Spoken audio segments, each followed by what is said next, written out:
Olá, eu sou a Aline Okita e eu vou explicar para vocês o que nós médicos precisamos saber sobre inteligência artificial. Nós já usamos tecnologia no nosso dia a dia e atrás dessas telas existem, claro, algum tipo de código envolvido. O que muitos médicos não sabem é a diferença entre uma programação tradicional versus uma inteligência artificial. Por isso eu vou explicar para vocês de uma forma simples o que é a programação, o coding, por exemplo, que existem por trás dessas tecnologias. Essa programação é como uma fórmula, uma orientação, uma coisa que sempre vai ter o mesmo padrão de resposta. Por exemplo, aqui um código para calcular o IMC. Então, ele está orientando ali. Eu vou te oferecer um input que é a altura. A altura eu vou te falar em centímetros.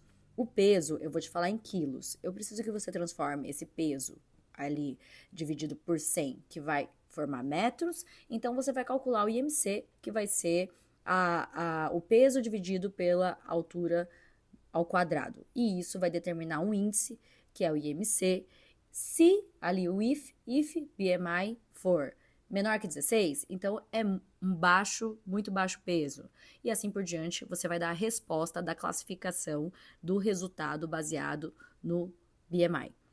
E aí, quando você informar um input de altura e peso, vai ter ali a consequente resposta, e isso é um código. Ele é uma informação que vai ser padrão, vai ter sempre esse mesmo resultado. Por outro lado, a inteligência artificial, ela funciona de um outro formato. Ela não vai ter sempre aquele mesmo padrão. Ela é capaz de pensar como um humano e fazer atividades mais complexas. Por exemplo, nesse caso, o humano, o médico, pode aprender a avaliar várias lesões com a dermatoscopia e identificar padrões, aprender como é a combinação desses padrões para dar um diagnóstico. E, da mesma forma, algumas soluções de inteligência artificial podem analisar também padrões de imagem e aprender a identificar qual é um potencial diagnóstico. E essa resposta nem sempre vai ser a mesma, porque depende de uma combinação de vários fatores. E a gente precisa, para a inteligência artificial, de um treinamento, de um preparo, de uma orientação, e é um aprendizado que a máquina vai ter para atuar, por exemplo, como médicos residentes e que se formam e que passaram por um treinamento e aprendem a analisar este padrão. A inteligência artificial é um grande campo, é um termo que nós estamos usando aqui como essa capacidade de uma máquina de ter uma ação, se adaptar e pensar e realizar atividades complexas que o humano precisa de inteligência para fazer. Dentro desse campo, nós temos o machine learning, que é um subtipo de inteligência artificial, ou seja, aprendizado de máquina. E dentro do machine learning temos alguns subtipos, e é o que eu vou explicar para vocês entrando mais em detalhes hoje. E ainda mais numa camada específica, nós temos o deep learning, e eu vou explicar num próximo momento, que faz atividades mais complexas. O machine learning pode ser subdividido em unsupervised learning, ou seja, um aprendizado não supervisionado, que é quando, por exemplo, eu dou um monte de dados para essa máquina e ela vai olhar e achar algum padrão. Eu não falei para ela que padrão que ela tem que achar. Então, eu posso dar, por exemplo, um monte de exames para essa máquina e falar para ela, vê se você acha um padrão nesses exames. E ela pode identificar, olha, esses grupos de pacientes que têm esse determinado perfil, eles costumam ter mais doença crônica, por exemplo, versus um outro que não tem. E ela pode identificar esses padrões. Ou seja, eu dou um input sem pedir o que vai ser o output e a máquina vai encontrar esse padrão. Enquanto no Supervised Learning, eu já vou usar para uma orientação específica. Então, no meu input, eu vou falar para ele, por exemplo, eu tenho esses pacientes aqui que eles tiveram um diagnóstico de uma doença oncológica ou crônica X e esses não tiveram esse diagnóstico. Então, um caso que foi feito, por exemplo, com a psoríase pustulosa generalizada, então eles colocaram lá, esses pacientes têm psoríase pustulosa generalizada e esses outros aqui não têm essa doença. e deram um monte de informação sobre esses pacientes. Então, quantas vezes eles iam ao médico dermatologista, passaram no pronto-socorro, quantas vezes, de repente, que eles usaram antibiótico, tiveram prescrição de um antibiótico, ou tiveram internação, enfim, idade, peso, vários outros parâmetros e dados sobre esse perfil de quem tem e quem então não tem esse diagnóstico, e a máquina precisa identificar quais esse perfil de dados relacionados que determinam esse padrão de ter ou não ter aquela classificação que a gente está pedindo para a máquina. E então, nós podemos usar isso para analisar outras populações que ainda não têm diagnóstico e, por exemplo, detectar uma pessoa que tem um padrão parecido com os pacientes que tiveram um diagnóstico de PPG e chamar esse paciente, por exemplo, para uma avaliação. Então, isso é uma metodologia de supervised learning, de treinamento desse modelo específico de inteligência artificial para separar em classes que eu já estou determinando. E aí entramos no último modelo, que é o reinforcement learning, então esse aprendizado que tem um reforço, e ele pode funcionar, por exemplo, um exemplo seria, eu quero indicar um tratamento para um determinado paciente. Então, eu sei que para esse perfil de paciente a gente indica um tratamento A. E a gente indica ele, ok? Depois esse paciente vai ter um resultado específico e esse resultado, ele dá um reforço para a máquina, positivo ou negativo, dizendo, olha, foi bom. Então, a máquina fala, olha, o que foi bom foi com esse perfil, o que não foi ruim foi com esse, o que não funcionou foi com esse perfil. E aí ele vai aprender e na próxima vez, num perfil parecido com aquele que foi bom, ele vai indicar aquele tratamento que deu certo. E isso é um aprendizado, então, contínuo. Então, em mais exemplos aqui, para ficar mais palpável, vou colocar aqui numa outra situação. Então, essa publicação falava de um paciente com sepse versus pacientes que não tinham sepse, mas eu vou trazer aqui para um outro tipo dermatológico, que seria o caso de uma psoríase, por exemplo. Então, vamos pensar em pacientes que têm psoríase e não têm psoríase.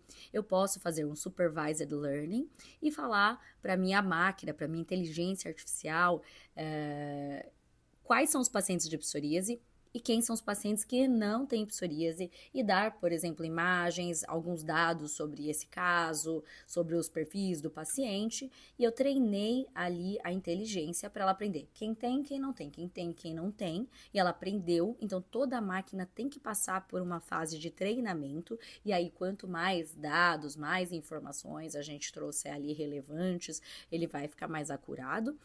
E depois, no uso final do modelo, quando nós mostrarmos um novo paciente para essa inteligência, ela vai. E aí, esse caso que você nunca viu, ele é ou não é? E aí ele falaria, por exemplo, é psoríase. Então, esse seria o modelo de supervised learning, como ele funciona no treinamento e como ele vai dar essa resposta no final.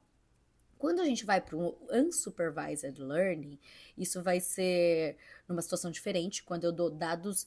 Podem ter dados estruturados ou não estruturados. Então, o dado estruturado seria a label, por exemplo. Então, a label é o nome, a nomenclatura que eu estou dando para aquela imagem ou para aquele caso. Então, ali eu falei psoríase e não psoríase. Então, essa é a label do caso. Um tem e o outro não tem.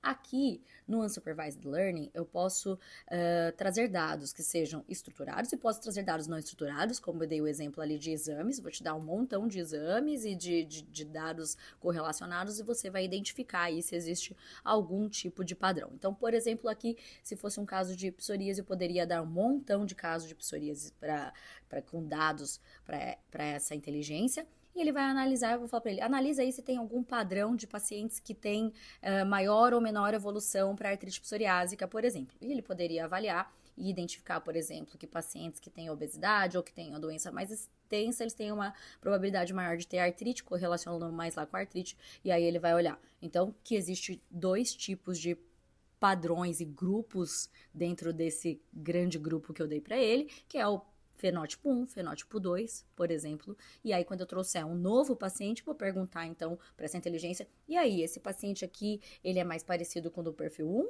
ou do perfil 2? E aí, ele vai me dar essa resposta classificando nesse grupo específico. Então, essa é a diferença do supervised versus unsupervised learning. E aí, trazendo para um outro exemplo, o reinforcement learning, aqui é bem bonitinho, então, Por exemplo, temos aqui a nossa inteligência, o agente ali, que ele vai tomar uma decisão. Ele pode ir para o lado da água, ele pode ir para o lado do fogo. Então, ele tomou a decisão de ir para o lado do fogo, foi o outpush que ele deu ali, vou para esse lado aqui, e foi ruim. E aí ele teve a informação de que foi ruim e na próxima vez ele vai usar essa informação para tomar uma melhor decisão. Então, dessa mesma forma, funciona se a gente for trabalhar com isso na saúde. Então, a gente tem ali o environment, seria uma situação de um paciente num lugar com uma doença, com um perfil um específico. Isso vai para o agente, para a inteligência. A inteligência vai determinar que deveria ser feito um caminho, um tratamento, uma ação A. Essa ação vai impactá-la no indivíduo e isso vai gerar uma resposta positiva ou negativa, que é esse reward. E aí ele volta para o agente dizendo, foi bom, foi muito boa essa orientação ou não foi boa essa orientação. E assim ele vai aprender e isso vai influenciar nas próximas respostas que ele tiver. E aí é muito importante entendermos que não existe uma coisa que seja melhor do que a outra e a gente tem que tomar um certo cuidado quando estamos trabalhando com esse aprendizado de máquina. Temos várias formas, então, de orientar uma máquina a tomar uma decisão. Como eu falei, a gente pode fazer um código, e aí esse código vai determinar uma regra. Então, faço o cálculo assim, de que A ou B, e ok. É uma possibilidade. Nós podemos usar o Supervised Learning, então, e determinar que, dependendo do perfil, do grupo de análise de dados, vai tomar uma decisão também A ou B, conforme a orientação que a gente deu para essa máquina. Não tão regrada quanto no hard-coded, mas nesse formato de inteligência artificial. E ainda podemos ter o Reinforcement Learning, que vai, quanto mais informação e mais vezes ela tiver feito, ela vai ter um contexto melhor, mas pode ser sim enviesado, e por isso a gente tem que tomar cuidado. Se essa ação, por exemplo, foi dada como positiva, mas na verdade ela tinha um viés, ela poderia estar gerando mais custo, pode estar gerando um efeito ruim a médio ou longo prazo que a gente não está enxergando. Isso pode gerar um treinamento errado para essa máquina. Então, por isso, é muito importante que estejam envolvidos, tenha esse envolvimento nosso como médico, entendendo como essa solução de inteligência artificial vai ser utilizada. Então, para todas essas situações, é muito importante que esse olhar clínico esteja envolvido para evitar esse tipo de viés. E para resumir, então, nós temos aqui o input no Supervised Learning, que entra um dado com uma label, uma classificação específica, e o que eu estou querendo, então, é mapear se esse indivíduo, ou enfim, qual for o objetivo, é de um lado ou do outro, né? Qual que é a label, qual que é o diagnóstico, por exemplo, poderia ser uma opção. Nós temos a opção do Unsupervised Learning, onde eu tenho dados sem label e vou encontrar classes, então eu ainda não sei o que eu posso encontrar dali, então eu quero encontrar padrões e classes e grupos, então ele é bom para essa situação. E eu tenho o Reinforcement Learning, que é essa última situação, onde eu tenho uma determinada contexto de um paciente, por exemplo, e ele vai determinar uma ação, e essa ação gera um reforço positivo ou negativo, e ele vai aprendendo com o tempo. Então, depende da situação e da tarefa que você quer realizar, para escolher qual é o melhor modelo de Machine Learning que vai ser utilizado para o objetivo definido.